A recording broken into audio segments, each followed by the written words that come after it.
Buenos días, queridos amigos y amigas.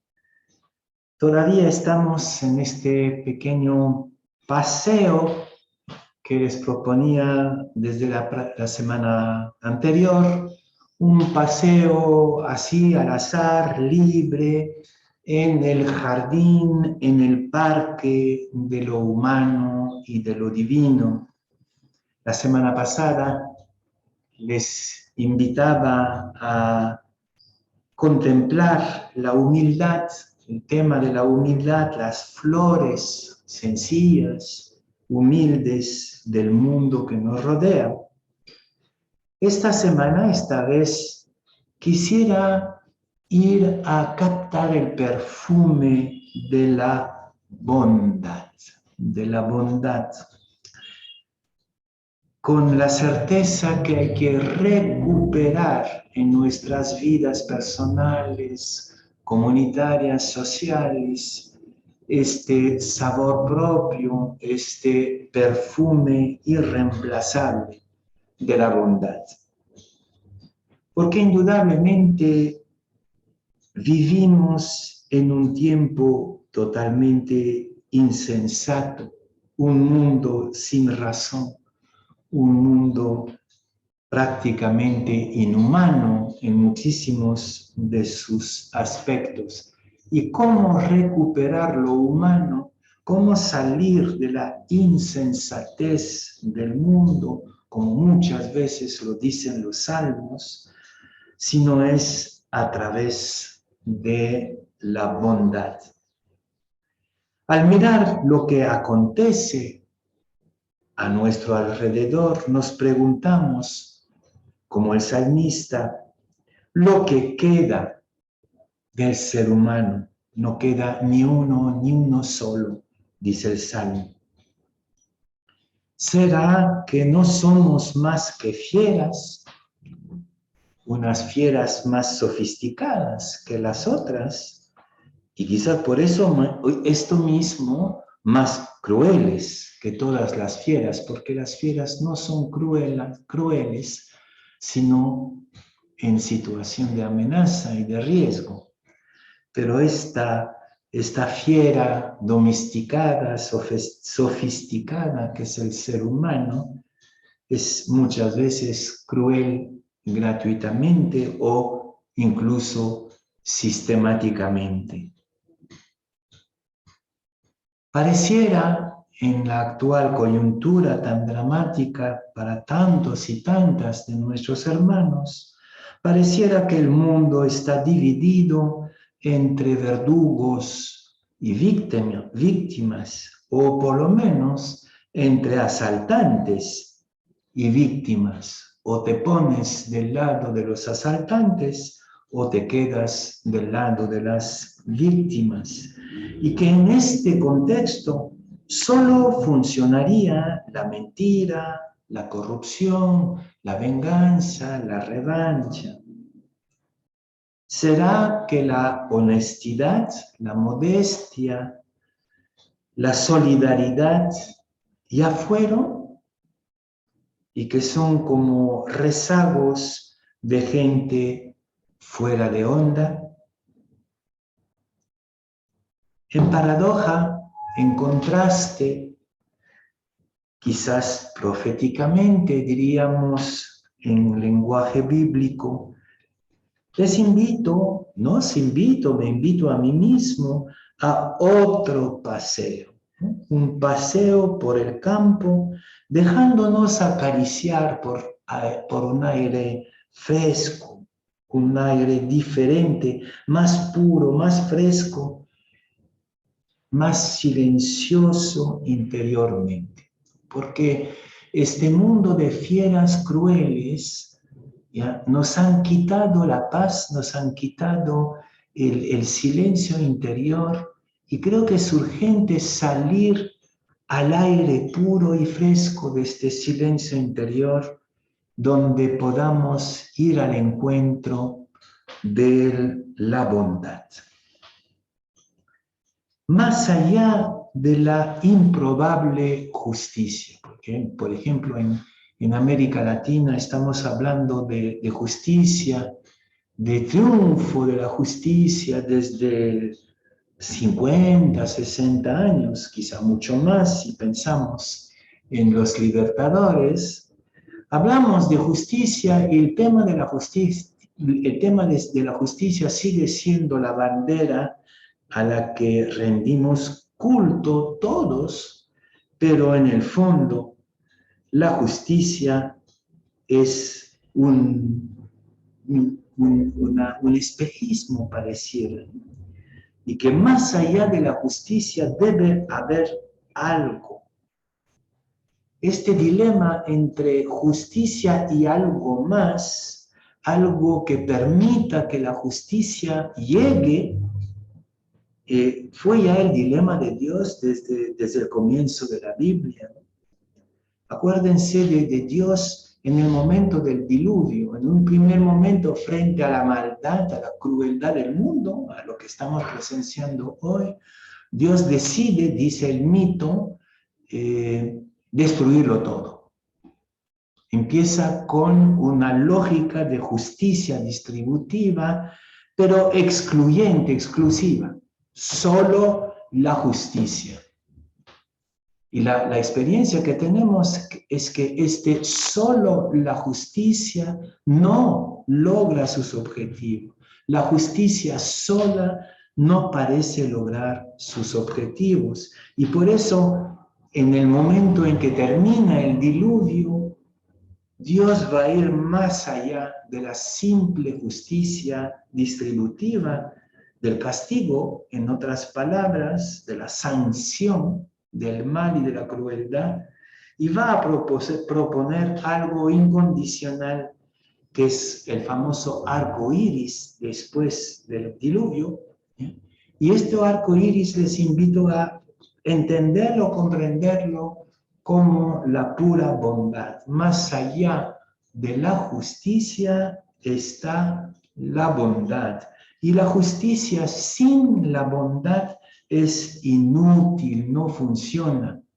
Un poco lo que al pasar de los años, en mi experiencia latinoamericana, llevo como conclusión: el discurso de la justicia no llega a su fin si no se le añade un más allá, que es el a priori, ya no el discurso, sino el a priori de la bondad. Sin bondad, la justicia desemboca en las cárceles y las cárceles se vuelven la mejor escuela de delincuencia. El Salmo 84 nos dice que justicia y bondad se abrazan. No es simple. Entre justicia y bondad hay constantemente conflicto, tensión. ¿Vas a ser justo o vas a ser bueno? Quizás no se trata de escoger, sino de vivir la tensión entre los dos como lugar fecundo, el único donde se puede transformar la maldad y la crueldad del mundo en humanidad, en camino de humanización. San Pablo nos dice que la bondad cubre una multitud de pecados. El amor cubre una multitud de pecados. Y creo que lo podríamos traducir en nuestras categorías de esta mañana en la bondad. Yo creo que la bondad es como el manto del amor. Es el amor que se vuelve manto, que te va envolviendo, que nos va envolviendo. La bondad de Dios es lo que nos envuelve de su amor. Por lo tanto, podríamos decir que la bondad es como el manto que cubre el mal. Del discurso de la justicia al a priori de la bondad. Esto es el desafío de hoy.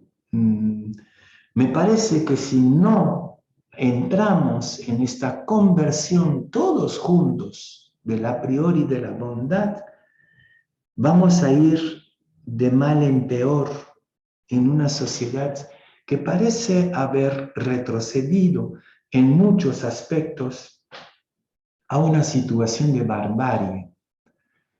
Lo que pasa actualmente en Afganistán, lo que pasa también en muchos otros países, parece celebrar la derrota del Occidente, pero detrás de la derrota del Occidente, la pérdida del humanismo occidental. Si después de la derrota de Vietnam, después de la derrota de Afganistán ahora, ¿ya?, miramos lo que pasa al interior mismo del Occidente, tendremos que reconocer que la derrota es mucho más antigua dentro de nosotros mismos. Es el propio Occidente que ya está derrotado, es el propio Occidente que estaba volviendo a la barbarie y volviendo en su propio seno a la barbarie de la pura crueldad, pues claro, se queda derrotado entre las barbaries que ha ido suscitando y no pudo detener ni controlar. El que siembra la barbarie, pues recoge barbarie. Entonces, ¿cómo detener este flujo de la barbaridad, de la barbarie? Solo, creo yo, no reconciliando, quizá no es la palabra adecuada, rearticulando la tensión fecunda entre el discurso de la justicia y el a priori de la bondad. Para eso, como es mi invitación en esta mañana, volver a creer en la bondad para vencer el mal. Ahí está nuestro problema, incluso los creyentes, ¿no? Yo no estoy seguro que creamos todavía en la posibilidad de la bondad. Creemos en nuestra propia bondad, creemos que la bondad es posible en los demás, en el mundo. Ahí está la pregunta. No creemos en la bondad ya. Hay que volver a creer en la bondad para vencer la maldad. Cuando la gente se acercaba a Jesús es porque de él irradiaba la pura bondad. Y esta pura bondad sanaba al leproso, devolvía su integridad a la mujer hemorroísa, la vida a la pequeña Talita, la dignidad a Zaqueo, su hijo a la viuda. Es la bondad irradiante que irradiaba del cuerpo y de la presencia de Jesús que provocaba esta sanación. Entonces la bondad es como algo que irradia desde dentro de nosotros. Es urgente, y es eso, creer, volver a la fuente de la bondad en nosotros mismos. Hasta el delincuente, cuando se encuentra con un niño, deja surgir en él la debilidad, entre comillas, humana de la bondad, aunque se nos dice que algunos se han vuelto absolutamente insensibles. Puede ser también, por ejemplo, con alguna mascota. Nuestra ternura, a veces nuestras idioteces de falsa bondad con las mascotas, nuestro diálogo con las plantas, con las cosas.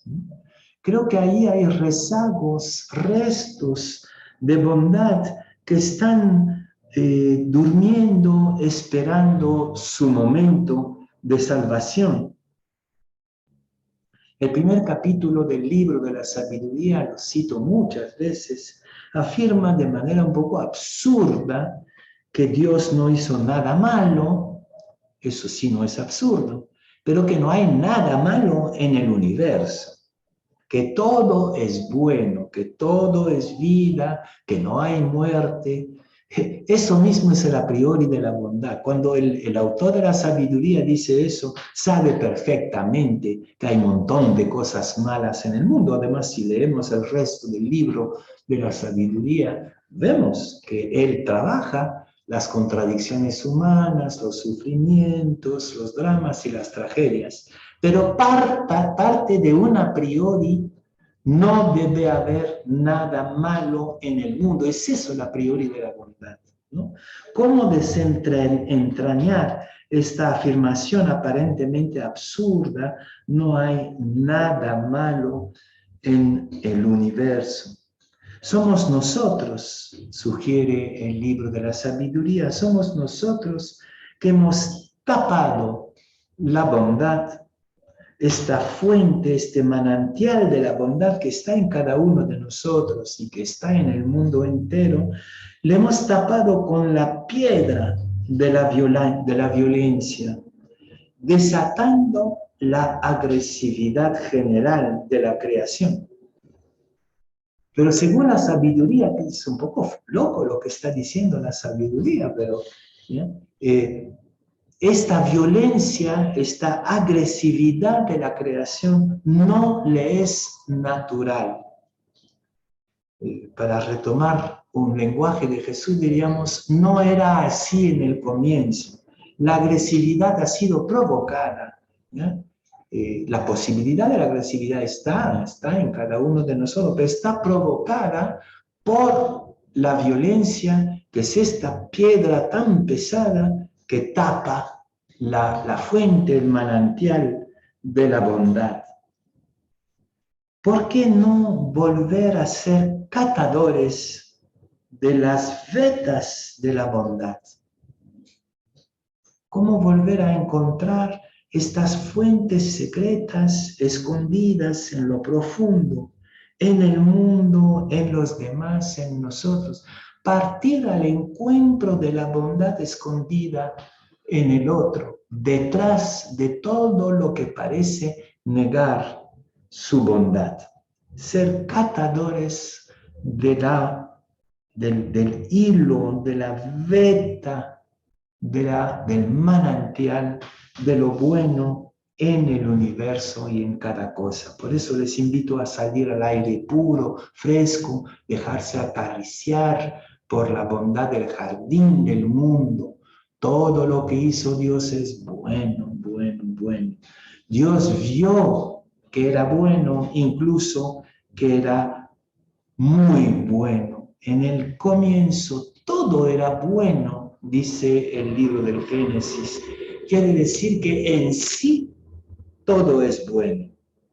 Yo ya los veo reírse un poco, sonreír por lo menos de lo que estoy diciendo. Es esto la priori de la bondad, ¿no? Puede ser que técnicamente, científicamente, históricamente no sea así, pero el a priori del bueno, es decir, todo era bueno, todo es para la bondad. Y para que esto sea posible, la Biblia nos ha propuesto desde un comienzo un antídoto a la violencia. El antídoto a la violencia es la palabra. Todo fue creado por la palabra.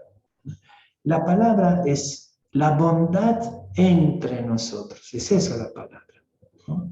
Es el deseo de ir al encuentro de este manantial bueno que está en ti, que está en el universo. El poeta es aquel que deja desbordar su bondad en poesía, ¿no? En este tejido, en este encaje de la palabra que se vuelve como una manera de mirar el mundo. La poesía, aun cuando es trágica, es este filtro de la bondad que me permite percibir la realidad desde lo bueno en ella.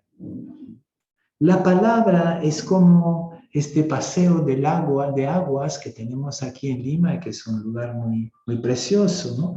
Paseo de agua, cada palabra es como una fuente que brota y que va destruyendo toda violencia, negándola. podemos leer desde esa perspectiva el prólogo de San Juan. En este sentido, la bondad no es una simple ingenuidad, es una decisión. Por eso hablo del a priori. La bondad es un a priori voluntario, libre. Yo decido, tengo el a priori, no ingenuo, que hay un manantial de bondad en toda la realidad. Y sin embargo, este a priori voluntario es lúcido. Creo que es este a priori que está como base de la opción por la no violencia, de la resistencia no violenta. Los no violentas no son nada ingenuos, son tremendamente lúcidos sobre lo que es la violencia, pero optan por el a priori de la bondad como lugar de resistencia. Al final nos dice la primera carta a los Corintios, al final solo quedará la caridad. Y creo que la caridad es el más allá del amor. El más allá del amor, ¿no sería acaso la bondad? Cuando este amor se vuelve a priori absoluto. La bondad es el a priori libre, voluntario y lúcido del amor universal.